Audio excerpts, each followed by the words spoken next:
I'm going to talk to you about something called the 3-second rule. And no, we're not just talking about food dropping on the ground. It's what we'll cover in today's episode. And it also is completely relevant to me showing you this origami at the opening. Okay. So I got excited to show you this origami for a couple of reasons. I'm just geeking out on it, right? Because I don't know, this is a fun, cool thing to do, and it's really, like, as my son would say, satisfying. It's so satisfying to be able to just like open and close this like an accordion.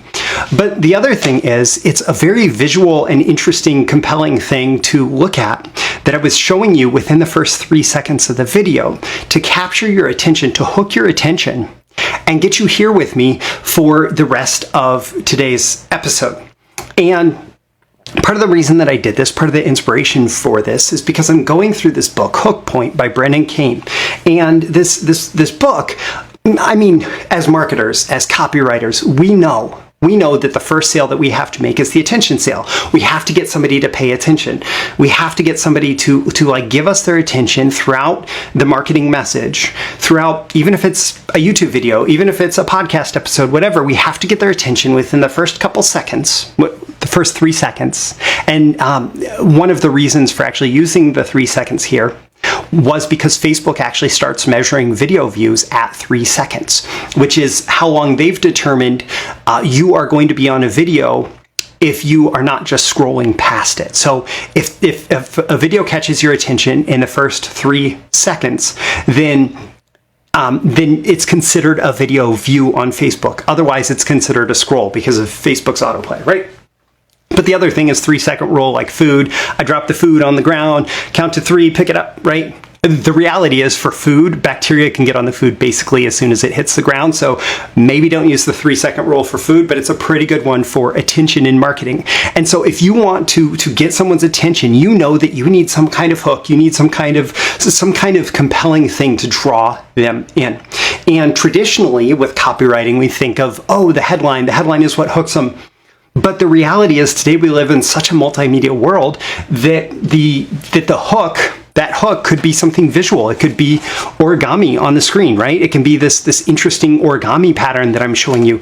It could be some like weird art thing going on the page. It could be, somebody doing a prank, or somebody like running their bike into a wall, or some visually interesting, shocking thing, or something visually related to your market, whatever it is, right? It's about capturing the attention in the first 3 seconds.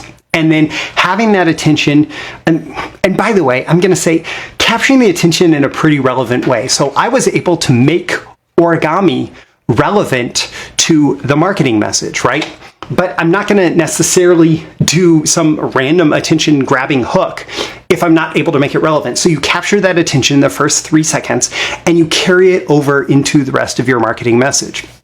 So this book, Hook Point by Brennan Kane, it talks about how critical it is, and how all of us as marketers, as content creators, as people just out there trying to get attention in the world, if we make our livings off of getting attention of people and perhaps bringing them into our world where we're able to give them a lot of value once we have their attention, then you have to master this. And it's becoming even more important. It's becoming harder. Algorithms are optimizing for who is best able to grab it and hold attention. And so you have to be able to do this in a highly effective way. And it's something you have to study. It's something that you have to look for. It's something that you have to get good at and practice and optimize and test different approaches to getting attention. And when you do that, once you have that attention, then you take that hook, right? Like, then you're able to tell your story, and then you're able to make your offer.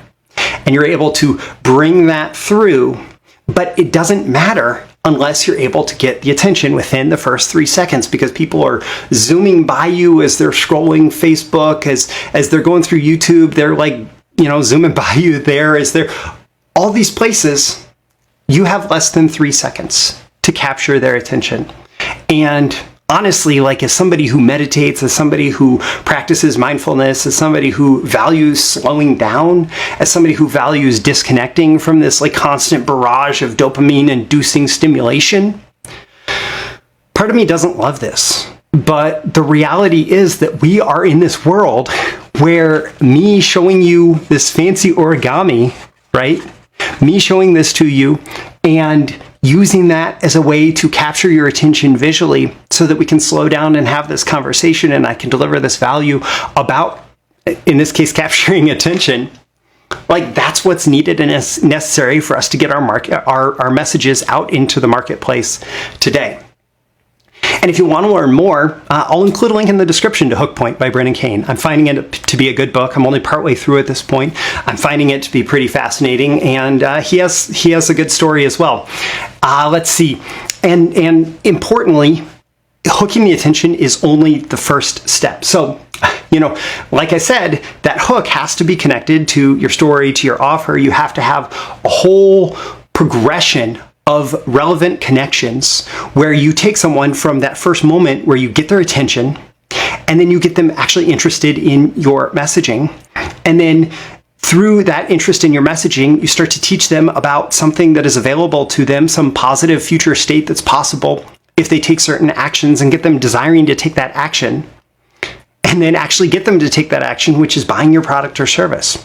And for all of that psychology and persuasion and the underlying structure of the messages that come after the hook,